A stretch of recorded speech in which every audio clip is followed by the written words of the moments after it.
నమస్కారం city news కి స్వాగతం.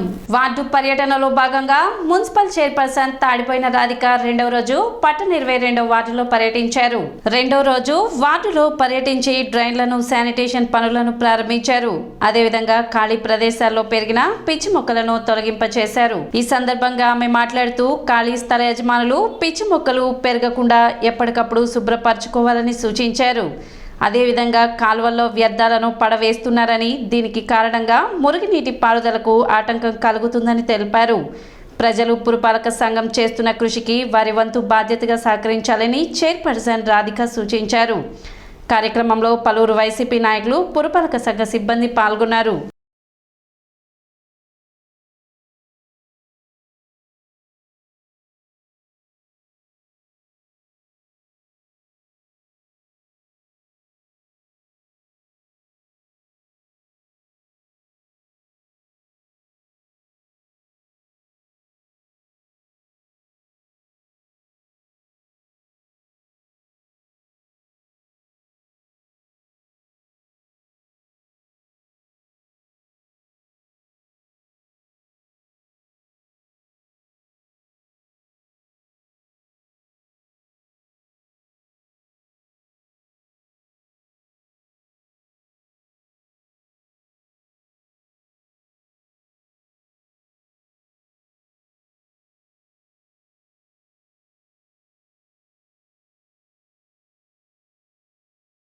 ఇక్కడ కాలువలు అనేది స్కిల్ట్ తీపిస్తుంది జరుగుతుంది. అలానే ప్రజలకు కూడా చెప్పేది ఏంటంటే, ఈ కవర్లు, బాటిల్స్ ఇలాంటివి వేయకుండా నిషేధిస్తేనే మీ అందరికి కూడా ఆరోగ్యంగా బాగుండేది. లేదా వాటర్ నిలవటాన ఆ దోమలు అనేది ఉత్పత్తి అయ్యి ఆ దోమల మూల అనారోగ్యం పాలవుతున్నారు. పిల్లలకు కానీ ఇలా మలేరియా జ్వరం కానీ, టైఫాయిడ్ జ్వరం ఇలాంటివి వస్తున్నాయి. కాబట్టి మీరు ఆ కాలువని, మన చుట్టుపక్కల ప్రదేశాలని కూడా శుభ్రంగా చూసుకుంటే ఇలాంటి నివారణ రాదని కోరుకుంటూ, అలానే ఈ ఖాళీ స్థలాలు ఉన్న వాళ్ళు చెట్టలు బాగా పెరగటాన పక్కన వాళ్ళు కంప్లైంట్ ఇవ్వడం జరిగింది. పాములు, పురుగులు, దోమలు ఇలాంటివి వస్తున్నాయండి, ఈ సమస్యను తొందరగా పరిష్కరించడానికి చెప్పడం జరిగింది. దయచేసి స్థలాలు ఉన్న వాళ్ళు చెప్పడం ఏంటంటే, వెంటనే ఆ చెట్టుల్ని తొలగించమని కోరుతున్నాను. లేదంటే మున్సిపాలిటీ నుంచి యాక్షన్ తీసుకొని నోటీసులు పంపించాల్సి వస్తుంది. వివిధ సంక్షేమ పథకాల ద్వారా తెనాలి నియోజకవర్గంలో 1800 కోట్ల రూపాయలను నేరుగా లబ్ధిదారులకు అందించినట్లు ఎమ్మెల్యే అన్నాపతిని శివకుమార్ తెలిపారు. కొత్తపేటలోని రామకృష్ణ కవి కళాక్షేత్రం నందు వైఎస్ఆర్ ఆసరా 4వ విడత పంపిణీ కార్యక్రమం నిర్వహించారు. ఈ కార్యక్రమంలో ఎమ్మెల్యే అన్నాపతిని శివకుమార్ ముఖ్య అతిథిగా పాల్గొని ప్రసంగించారు. వైఎస్ఆర్ ఆసరా కింద తెనాలి పరిధిలోని 1498 గ్రూపులకు 4 విడతల్లో 47 కోట్ల 87 లక్షల రూపాయలను అందించినట్లు చెప్పారు. గత ప్రభుత్వం డ్వాక్రా రుణమాఫీ చేస్తానని చెప్పి చేయకపోతే వైసీపీ అధికారంలోకి వచ్చిన వెంటనే విడతల వారీగా రుణమాఫీ చేసినట్లు చెప్పారు. సంక్షేమ పథకాల అమలులో ఆంధ్రప్రదేశ్ ని దేశంలోనే మొదటి స్థానంలో నిలిపిన ఘనత సీఎం జగన్ కే దక్కుతుందని ఎమ్మెల్యే అన్నాపతిని శివకుమార్ చెప్పారు. ఈ రోజు నుంచి సుమారు 10 రోజులు నియోజకవర్గ శాసనసభ్యుడిగా తెనాలి మున్సిపాలిటీని 5 భాగాలు చేసి ఇంకా 4 మీటింగ్స్ని వార్డులో 5 వార్డులు కలిపి ఒక చోట ఏర్పాటు చేసి ఆ వార్డుల సందర్భంగా ఆ రోజు రిలీజ్ అయ్యే విధంగా షెడ్యూల్ వేసి ఆదివారం, రిపబ్లిక్ డే ఈ 2 లేకుండా కతిమ రోజుల్లో ఆ ప్రాంతాల్లో చేసే విధంగా ఈ ప్రోగ్రాంని వారం రోజుల పాటు విజయోత్సవంగా తీసుకొస్తా ఉంటాం. సో మొదటి రోజు ఈరోజు ఇక్కడ లాంచ్ చేసి రేపటి నుంచి 5 వార్డులు కలిపి ఒక చోట పెట్టి ఇనాగ్రేషన్ చేస్తాం. ఈరోజు 4వ విడత సుమారు 11 కోట్ల 97 లక్షల రూపాయలని మన తెనాలి పట్టణంలో ఉన్న డ్వాక్రా సంఘ అక్క చెల్లెళ్ళ అకౌంట్లో పడబోతా ఉంది.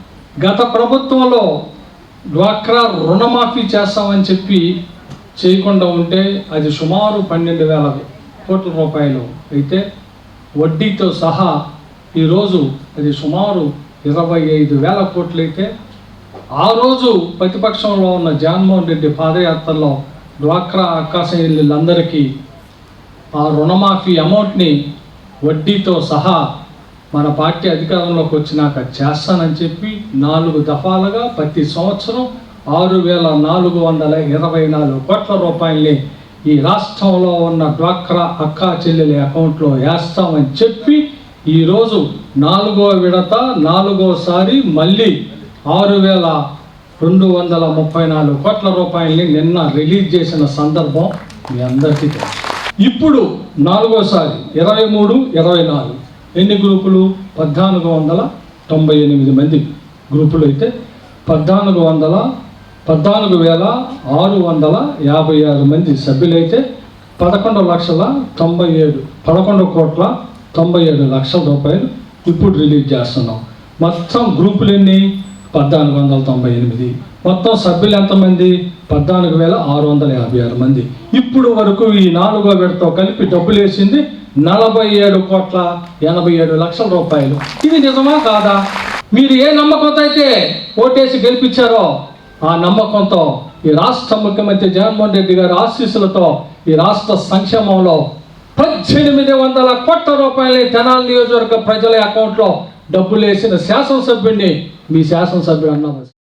కార్యక్రమంలో చైర్పర్సన్ తాడిపోయిన Radhika, municipal commissioner M Jaswantharao, పలువురు వైసీపీ నాయకులు, కార్యకర్తలు, పురపాలక సంఘ సిబ్బంది, సచివాలయ సిబ్బంది పాల్గొన్నారు.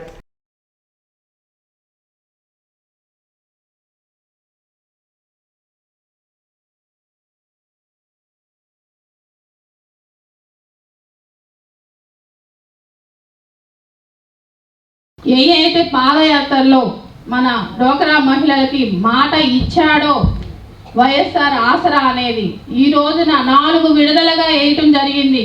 ప్రతి అక్కా చెల్లెమ్మ నేరుగా బటన్ నొక్కి మీ అకౌంట్లోకి వేశారంటే ఒక్క మన ముఖ్యమంత్రి గారికే చెల్లిందని చెప్పవచ్చు. మన జగన్మోహన్ రెడ్డి గారు అనేక సంక్షేమం అనేది మీ ఇంటి ముందుకే ఈ రోజున ఆయన పాలనలో మీ ఇంటికే తెచ్చి ఇస్తున్నారంటే మన ముఖ్యమంత్రి జగన్మోహన్ రెడ్డి గారికే చెల్లిందని చెప్పవచ్చు. అలానే విడుదల వారిగా మొత్తం మీ అకౌంట్లో చేరింది 47,87 లక్షల రూపాయలని ఇవ్వడం జరిగింది. అదే ఈ సంవత్సరం 4వ విడతగా 11,97 లక్షలు అక్షరాల 97 లక్షలని మనం మీ అకౌంట్స్లో 4 విడతలుగా మరి గౌరవ సీఎం గారు ఏదైతే అనౌన్స్మెంట్ ఇచ్చారో దాని ప్రకారం మరి నిన్న మీ అకౌంట్స్లో కొంత అమౌంట్ క్రెడిట్ చేయడం జరిగింది. 4 విడతలుగా 47,87 లక్షల రూపాయలు మీ అకౌంట్స్లో పడినాయి. అంటే ఈ సంవత్సరంకి వచ్చేటప్పటికి మీకు 11,97 లక్షల రూపాయలు మీ అకౌంట్స్లో పడినాయి. అవి నిన్నటి నుంచి ప్రారంభమైంది కాబట్టి మీ అకౌంట్స్లో కొద్ది రోజుల్లో అంటే రోజు కొంత అమౌంట్ మీ కొన్ని గ్రూపులకి మీరు రావటం జరుగుతుంది. కాబట్టి దయచేసి మీ అకౌంట్స్లో కూడా వెంటనే అని కాకుండా కొంచెం సీనియారిటీ మీద మీ అందరికీ కూడా మీ అకౌంట్స్లో మరి ఇవ్వటం జరుగుతుంది. 14వ జాతీయ ఓటర్ల దినోత్సవం సందర్భంగా పట్టణంలో 2K రన్ నిర్వహించారు. మార్కెట్ వంతెన వద్ద నుండి కబేళా వంతెన వరకు నిర్వహించిన ఈ 2K run sub collector Prakash Jain జెండా ఊపి ప్రారంభించారు. ఓటు హక్కుపై అందరికీ అవగాహన కల్పించడం కోసం ఎలక్షన్ కమిషన్ ఆదేశాల మేరకు 14వ జాతీయ ఓటర్ల దినోత్సవం సందర్భంగా ఈ కార్యక్రమాన్ని నిర్వహించడం జరిగిందని, ప్రతి ఒక్కరూ బాధ్యతగా ఓటు హక్కును వినియోగించుకోవాలని సబ్ కలెక్టర్ ప్రకాష్ జైన్ తెలిపారు. కార్యక్రమంలో commissioner M Jaswanth Rao, MRO Ravibabu, పాఠశాలల విద్యార్థులు పాల్గొన్నారు.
ఈరోజు మన పిల్లలు 2K రన్లో పార్టిసిపేట్ చేశారు. పార్టిసిపేషన్ का ఒక్క రీజన్ ఉంది, ఓటర్ జాగృతానికి. ఈ దేశం మరియు స్టేట్ భవిష్యత్తు కోసం ఓటు వేయడం మన బాధ్యత. This is the only lesson that these children wanted to stress. So on behalf of these children and the entire administration of Tenali division, I request all of you to come and vote as and when the dates are announced. ఈ రోజున మన తెనాలి టౌన్లో మరి sub collector గారు ఆధ్వర్యంలో, అలాగే MRO గారు, మన ఏఓ గారు అందరూ కలిసి పీఈటీలు వాళ్ళ పిల్లలు కూడా ఈరోజు 2K రన్ ఏర్పాటు చేయడం జరిగింది. ఈ 2K రన్ మెయిన్ ఉద్దేశం జనాలు రేపొద్దున మన ఎవరైతే ఓటర్స్ ఉన్నారో ఆ ఓటర్స్ అందరూ రాబోయే ఎలక్షన్స్లో అందరూ ఓటు హక్కు వినియోగించుకోవాల్సిందిగా కోరుతున్నాం. అలాగే ఈ సంవత్సరం చాలా పెద్ద ఎత్తున ఎలక్షన్ కమిషన్ ఆఫ్ ఇండియా, అలాగే స్టేట్ గవర్నమెంట్ వాళ్ళు, అలాగే ఉన్నతాధికారులు అందరూ కూడా చాలా అవేర్నెస్ కార్యక్రమాలు, ఎప్పటికప్పుడు మీటింగ్స్ పెట్టి మ్యాక్సిమం తప్పులు లేకోకుండా ఓటర్ స్లిప్స్ని తయారు చేశారు. కాబట్టి దయచేసి ఓటర్స్ అందరూ కూడా పోలింగ్ డే నాడు అందరూ కూడా మరి మీ ఓటు హక్కును వినియోగించుకుని పర్సంటేజ్ శాతం పెంచాల్సిందిగా. 14వ జాతీయ ఓటర్ దినోత్సవం సందర్భంగా ఈ కార్యక్రమం నిర్వహించడం జరిగింది. కారణం ఏంటంటే మనకు జనవరి 25 నాడు ఏదైతే మనకు ఎలక్షన్ కమిషన్ 1950లో ఏర్పడిందో, దాని తర్వాత ఆ యొక్క ఎలక్షన్ కమిషన్ యొక్క ఉద్దేశాలు, వాటి యొక్క ప్రవృత్తిని మొత్తం కూడా తెలియజేసేదాని కోసము ఈరోజు అవేర్నెస్ ప్రోగ్రాము 2K రన్ పిల్లలు చేయించడం జరిగింది. దీనికి ఏంటంటే కొత్తగా ఓటర్స్ని న్యూ ఎన్రోల్ చేయడము, అదేవిధంగా రేపు 24లో జరిగే జనరల్ ఎలక్షన్స్ కూడా పారదర్శకంగా అన్ని విధాలుగా మేము చేసేదానికి సిద్ధంగా ఉన్నాము. అలానే పబ్లిక్ కూడా అలానే రెస్పాన్స్ ఇచ్చి చక్కగా మాకు సహకరించవలని చెప్పి ఇలాంటి అవేర్నెస్ ఎన్రోల్మెంట్ కార్యక్రమం చేయడం జరుగుతుంది. కాబట్టి ఈరోజు ఈ కార్యక్రమంలో వచ్చినటువంటి ఫస్ట్, సెకండ్, థర్డ్ ప్రైజ్ వాళ్ళకు కూడా రేపు 25 రేపు జరిగే కార్యక్రమంలో మన సార్ చేత వాళ్ళందరికీ కూడా ప్రైజ్ డిస్ట్రిబ్యూషన్ చేయడం జరుగుతుంది. 14వ జాతీయ దినోత్సవంగా ఓటర్ హక్కుగా మీరు మాకు సపోర్ట్ చేయాలని కోరుకుంటున్నాము. 14వ జాతీయ ఓటర్ కార్డ్ దినోత్సవంగా 2K రన్ పెట్టారు. సబ్ కలెక్టర్, ఎంఈఓ గారు, కమిషనర్ గారు పెట్టారు. దాంట్లో మేము ఫస్ట్ ప్రైజ్ సాధించాం.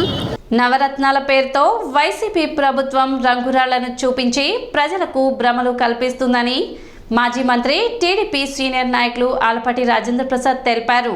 మాజీ మంత్రి ఆలపాటి రాజేంద్ర ప్రసాద్ చేపట్టిన ప్రజా పాదయాత్ర బుధవారం కొల్లిపర మండలం దావలూరుపాలెం, కొత్తబొమ్మవానిపాలెం గ్రామాలలో కొనసాగింది. ఈ సందర్భంగా ఆయన మాట్లాడుతూ దావలూరుపాలెం, కొత్తబొమ్మవానిపాలెం గ్రామాలలో టీడీపీ హయాంలో జరిగిన అభివృద్ధి తప్ప వైసీపీ ప్రభుత్వంలో ఎటువంటి అభివృద్ధి జరగలేదని చెప్పారు. పంచాయతీ నిధులను రాజ్యాంగ విరుద్ధంగా పక్కదారి పట్టించిన దుర్మార్గపు ప్రభుత్వం వైసీపీ ప్రభుత్వమని చెప్పారు.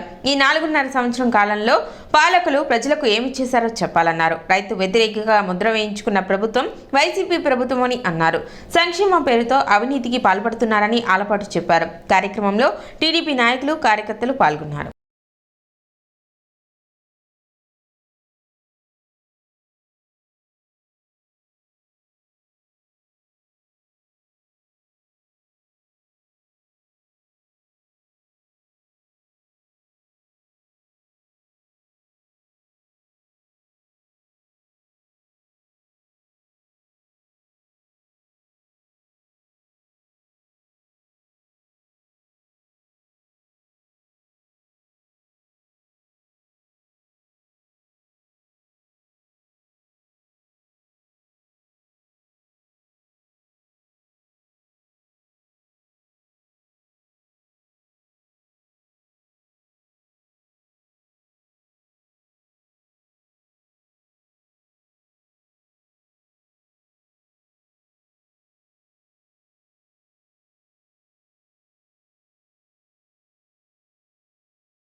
ఈ 2 గ్రామాల్లో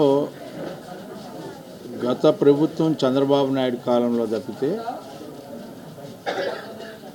ఈ ప్రభుత్వ కాలంలో ఎలాంటి అభివృద్ధి సాధించకపోగా ఎక్కడైతే పంచాయతీలు నిధులు ఉన్నాయో ఆ పంచాయతీ నిధుల్ని రాజ్యాంగ విరుద్ధంగా తరలించుకుపోయినటువంటి దుర్మార్గ ప్రభుత్వం జగన్మోహన్ రెడ్డి గారు. ఈరోజు జగన్మోహన్ రెడ్డి గారు సభలకు వెళ్ళి పరదాల మాటన ప్రజలకు సందేశం ఇవ్వాలని చెప్పి ప్రయత్నిస్తూ ఉన్నాడు. 4 సంవత్సరాల 9 నెలల కాలంలో మీరు ఏం చేశారో చెప్పండి. మీరు చెప్పిన నవరత్నాలు కానీ మీరిచ్చిన హామీలు కానీ మీ పాదయాత్ర సందర్భంలో మీరు ఆనాటి ప్రతిపక్ష నేతగా ఏ రకమైనటువంటి వాగ్దానాలు చేశారు ప్రజలకి? ఈరోజు ఆ వాగ్దానాల్లో ఏది చేయటానికి మీరు ప్రయత్నించారు? కనీసం ప్రయత్నం కూడా కాల. పైగా ప్రాజెక్టులు ఏవైతే కొనసాగుతున్నాయో వాటిలన్నింటినీ నీరుగార్చినటువంటి ప్రభుత్వం, రైతు వ్యతిరేక ప్రభుత్వంగా ముద్ర వేసుకున్నటువంటి నాయకత్వం జగన్మోహన్ రెడ్డి గారు. ఎందుకంటే సకాలంలో నీరు అందించలేక, సకాలంలో ఎరువులు ఇవ్వలేక, సరసమైన ధరలకి ఎరువులు ఇవ్వలేక, పండిన పంటని కొనలేక, కొన్న పంటకి నిధులు విడుదల చేయక, జరిగిన నష్టాన్ని అంచనా వేయలేక, ఒకవేళ అంచనా వేస్తే ఆ నష్టపరిహారాన్ని ఈనాటి వరకు కూడా చెల్లించలేనటువంటి అసమర్థపు ప్రభుత్వం, అన్యాయపు ప్రభుత్వం ఏదైనా ఉంది అంటే ఈనాటి జగన్మోహన్ రెడ్డి గారి ప్రభుత్వం అని చెప్పాలి. ఆ రోజున రాజధాని అంతా కూడా ఏమీ చేయలేదు చంద్రబాబు నాయుడు అని చెప్పి మీరు చెప్పిన మాటలకి పోలవరం, అమరావతి 2 అంశాల్లో పూర్తిగా విఫలమైనటువంటి ప్రభుత్వం ఈనాడు జగన్మోహన్ రెడ్డి గారి ప్రభుత్వం. పేదవాడిని అడ్డం పెట్టుకుని అవినీతి చేయటం ఏంటండి? అసలు ఇంతకంటే ఘోరం ఏముంది? పైగా మీరు ఆ అవినీతి బురదని మా మీద వేయాలని చెప్పి దొంగ అన్నట్టుగా మమ్మల్ని అక్రమంగా నిర్బంధించి మా నాయకుడిని అరెస్ట్ చేయించి 53 రోజులు జైల్లో పెట్టించినంత మాత్రాన మాకు మంచి జరిగింది అనుకుంటున్నాం. ఎందుకంటే ఆయన శారీరకంగా మానసికంగా ఏదైనా ఇబ్బంది పడ్డా ఈనాడు న్యాయశాస్త్రం యొక్క పరిధి సామాన్య మానవుడికి కూడా చేరింది. ఇన్ని రకాలుగా బెయిల్ వస్తూ ఉంటుంటే 53 రోజులు ఈయన ఉంచడానికి కారణం ఏంటి అనేది ఎత్తుక్కుంటే సామాన్యుడికి కూడా న్యాయశాస్త్రంలో ఉన్న లోపాలు, ఎందుకు ఈ రకంగా జరిగింది, ఎందుకు ఈ యొక్క ప్రభుత్వం యొక్క ప్రమేయం ఈ రకంగా ఉంది అని చెప్పి ఈ ప్రభుత్వం చేసేది అన్యాయం, అక్రమం, అవినీతి అనేది చాలా స్పష్టంగా ప్రతి ఒక్క పౌరుడికి తెలిసే విధంగా ఉంది. అందుకనే ఈ రోజున ఈ ప్రజాయాత్ర ద్వారా బాబు గారి షూరిటీ, బాబు గారి గ్యారంటీ, భవిష్యత్తు గ్యారంటీ ఏ రకంగా ఇస్తూ ఉన్నాడు, ఏ రకమైనటువంటి వర్గాలను, అన్ని వర్గాలను కూడా కాపాడుకోవాలి, మహిళలను ఎట్లా కాపాడాలి, మరి ముఖ్యంగా బిడ్డలను ఎట్లా కాపాడాలి, చదువుని ఎట్లా ఇవ్వాలి, ఈ రకంగా అన్ని రకాలైనటువంటి అభివృద్ధి కార్యక్రమాలను సమన్వయపరిచి సమగ్రతాభివృద్ధిని సాధించేలాగా, ఆంధ్ర రాష్ట్రాన్ని అక్షరమాలలో కాకుండా అభివృద్ధి వైపుకు పయనించేలాగా, ఈ రాష్ట్రంలో శాంతి భద్రతను కాపాడేలాగా ప్రయత్నించాలనేదే ఈనాడు ఈ రాష్ట్రానికి దిక్సూచి కేవలం చంద్రబాబు నాయుడు గారు, ఆయనకు తోడుగా ఉత్సాహంగా ప్రజలకు అండగా ఉండేటువంటి విధంగా వచ్చినటువంటి జనసేన పార్టీ అధ్యక్షులు పవన్ కళ్యాణ్ గారు మాత్రమే అని చెప్పి ప్రజలు అర్థం చేసుకున్నటువంటి పరిస్థితులు ఉన్నాయి. ఈ నియోజకవర్గంలో దాదాపు ఓటమి పాలైనప్పుడు కూడా కొంతమంది లోకల్ అంటారు, కొంతమంది ఫోకల్ అంటారు, కానీ ఫిజికల్గా ఎప్పుడు అందుబాటులో ఉండేటువంటి ఆలపాటి రాజేంద్ర ప్రసాద్ గారు రాష్ట్రంలో చంద్రబాబు నాయుడు గారికి అండదండలు అందించడంతో పాటు ఎటువంటి విషయ పరిజ్ఞానం అయినా పూర్తిగా పార్టీకి సహకారాలు అందించేటువంటి ఆలపాటి రాజేంద్ర ప్రసాద్ గారు రాబోయేటువంటి తరాలకు ఒక మంచి నాయకుడిగా, ఆయన ఆదర్శవంతమైనటువంటి రాజకీయాలు మమ్మల్ని అందరినీ కూడా ఒక దిక్సూచిగా ముందుకు సాగించడానికి ఈరోజు రాష్ట్రంలో ఇటువంటి నాయకులు తప్పకుండా ఉండాలని చెప్పి మనస్ఫూర్తిగా కోరుకుంటూ, ప్రజల్లో మమేకమవుతూ బాబు గారిచ్చినటువంటి ప్రతి ఒక్క కార్యక్రమాన్ని కూడా క్షేత్రస్థాయిలో ప్రతి మహిళకి, ప్రతి యువకుడికి, ప్రతి ఒక్కరికి కూడా తెలియజేసేటువంటి కార్యక్రమం చేస్తున్నటువంటి ఆలపాటి రాజేంద్ర ప్రసాద్ గారి ఈ ప్రయాణం ముందుకు సాగాలని చెప్పి ప్రతి ఒక్కరికి కూడా ఆయన నాయకత్వంలో ఈ నియోజకవర్గం పూర్తిగా అభివృద్ధి చెందాలని చెప్పి మనస్ఫూర్తిగా కోరుకుంటూ సిటీ న్యూస్ ఇంతటితో సమాప్తం. నమస్కారం.